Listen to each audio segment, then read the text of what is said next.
What's up, guys, and welcome to another edition of Upfront Games Weekly News. Obviously, it's Monday. I get it. I apologize. However, I was out yesterday watching the Super Bowl. By the way, most disappointing Super Bowl I've ever seen in my life. 3-3 in the third quarter. Anyway, whatever. Won't get into that. So our video release this week, and this week only at this point, is going to be today, which is Monday. Um, let's jump into the news. PlayStation first, and the biggest release for PlayStation. This is cross-platform. It's across PlayStation, Xbox, and Nintendo. But again, biggest release on PlayStation being that's where I found it in the order of things. Is going to be Monster Energy Supercross 2. So without further ado, check out the trailer. What makes you a champion? Racing in the Supercross Championship is something that goes beyond the glory. It's a way of life. Experience all the action, all the battles, and all the feelings of the real Supercross. Supercross 2. Live like a champion. I'm ready. Are you? Available on February 8th, 2019. Alright, that was Monster Energy Supercross 2 for the PlayStation 4. Again, this is across all three platforms, Xbox and Nintendo. Keep that in mind. But let's move a little bit deeper into PlayStation. So, PS5 release date could be before March 2020. That being said, that's because an analyst believes due to a dip in PS4 sales in the last quarter, they believe that we'll see PS5 by March 2020. There's a job posting that's believed to be for a Call of Duty game for next-gen consoles, which is believed to release in 2019. So that being said, it seems like due to the dip in sales over the last quarter, Sony may be pressured to release the PS5 in order to recoup sales. That also, this job posting could mean that we could see it as early as late this year due to the fact that the game that they're posting help for seems to be looking at a launch date of 2019. Again, this is speculation from an analyst. However, we'll see. There could be a lot of truth to this, but I have a feeling we'll know more when it comes to the press conferences and events this year that are imminent. I mean, we're only a few months away from E3, and we're also going to be eventually finding out what PlayStation is going to do as far as their own event this year. So we'll know more very, very soon. Now, finally, for PlayStation this week, The Walking Dead final season episode 4 is releasing in March, which will also mean a physical copy of the whole season will be available by March 26th. This is the Telltale game series. It's 4 episodes on a disc as of March 26th. This will be a physical copy, of course. But the other thing that we have to keep in mind, and I don't know if everybody knows this, Telltale Games closed their doors about 6 months ago. So this series was purchased and taken over by Skybound Games. Skybound has finished the last 2 episodes, but there's no telling really if they're going to continue doing the episodics that Telltale was doing throughout their gaming company stint. So hopefully something does continue, at least for those that are fans of the series or fans of those types of titles. I know I originally played quite a few of them, and they're not bad as far as stories. The only thing that kind of gets a little mundane is the fact that you're basically answering story the entire time. So that is it for PlayStation for this week. Let's move into Xbox. Now again, Xbox's biggest release is probably Monster Energy Supercross 2, just like the PlayStation. However, um, we're always going to give you a different title for each system, regardless of them all releasing the same thing, because you don't want to see the same trailer 3 times, I would assume. So this week for Xbox, we chose Pro Fishing Sim, and check this trailer out. We'll be right back.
All right, that was Pro Fishing Simulator. I could talk today. Um, that's going to be across platforms as well, and it looks like it's got quite a few areas. It's got quite a bit of selection when it comes to poles, bait, and fish that you can actually catch. So it might be interesting for those that are fishing enthusiasts that want a really good fishing game to play. So check that out if you're into that sort of thing. That drops this week. And let's move on deeper into Xbox news.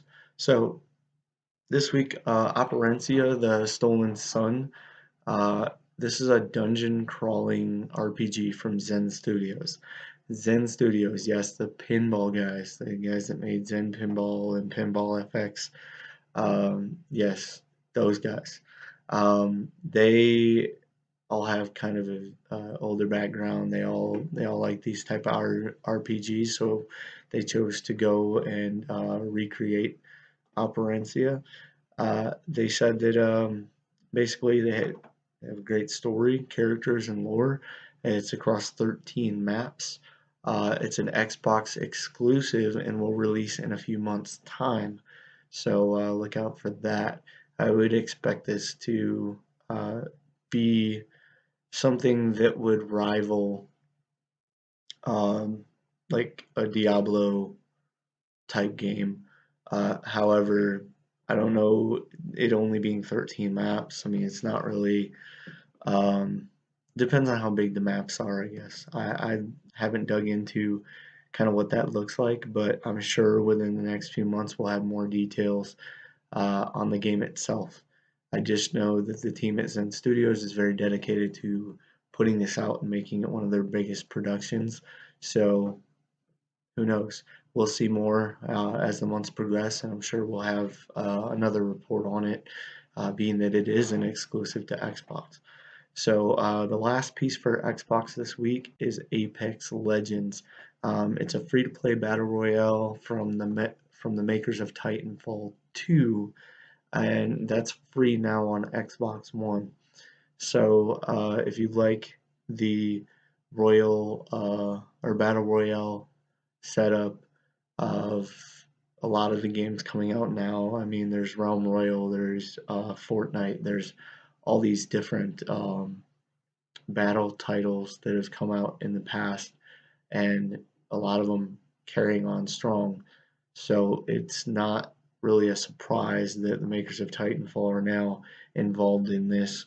Uh, in a free-to-play scenario, you can assume there's going to be some microtransactions or something to make money for the creators. And from what I heard, Titanfall wasn't as big as they had expected, so this may be just kind of a way for them to get back on the horse, so to speak. Uh, so that's it for Xbox. let's move into Nintendo and round this out. We'll maybe have a video that's a little bit shorter this week. So the biggest release that we chose this week for Nintendo is Riot Civil Unrest. Again, their top release was Monster Energy Supercross 2, and so this is the title that we chose. However, uh, there was only 3 titles coming out this week, and this one is for those that love like the 8-bit series games. It does seem a little bit um, outdated, but for if this is your type of scene, I'm sure you'll enjoy it. Please enjoy the trailer, and we'll come back for the rest of Nintendo's news for the week. Thanks.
All right, that was Riot Civil Unrest. I'm not a big 8-bit gamer anymore. I kind of grew out of that. I came up on Atari and the original Nintendo and Sega Genesis and all that, so I've kind of been beyond that for quite some time. However, for those of you that are still into these kinds of titles, it may be a really good play for you. The thing that I found really hard to grasp was what side of the riots in the game are you on?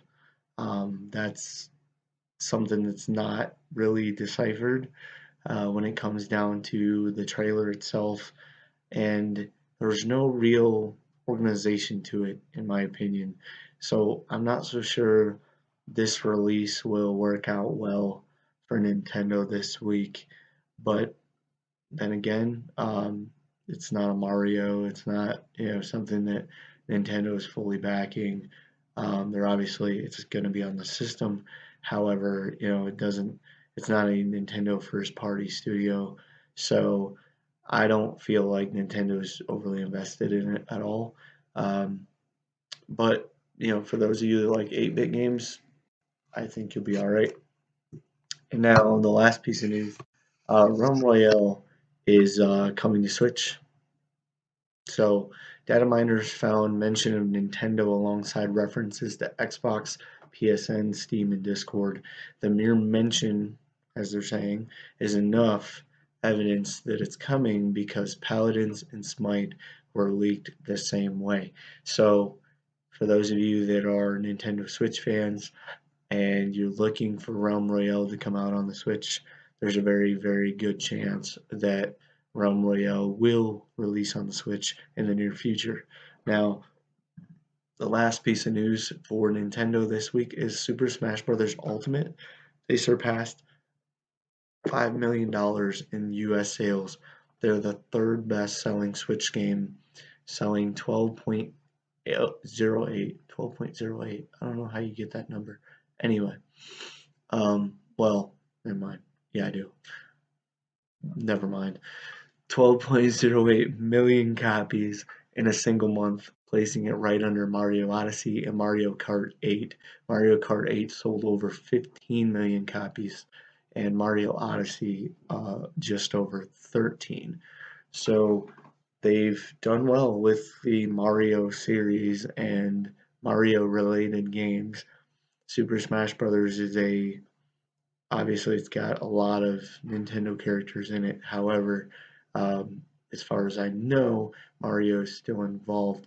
So a lot of Nintendo's flagship characters are making a lot of money for Nintendo, and that's great to see after, it's been so many years that these characters have been involved in the Nintendo realm. So congratulations, Nintendo, and keep it up. So again, shorter episode this week. We went through Super Bowl. We had a special episode that released on the 31st, so go check that out.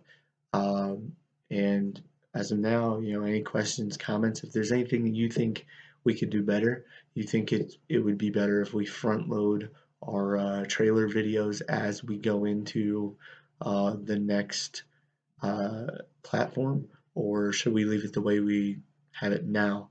So go ahead and leave those comments, hit the subscribe and like buttons, and by all means share with your friends if you enjoyed the video. And we'll see you again next Sunday. And with week 7's news is what we'll be going into. And we'll see you then. Thanks, guys. And again, this is Upfront Games signing off.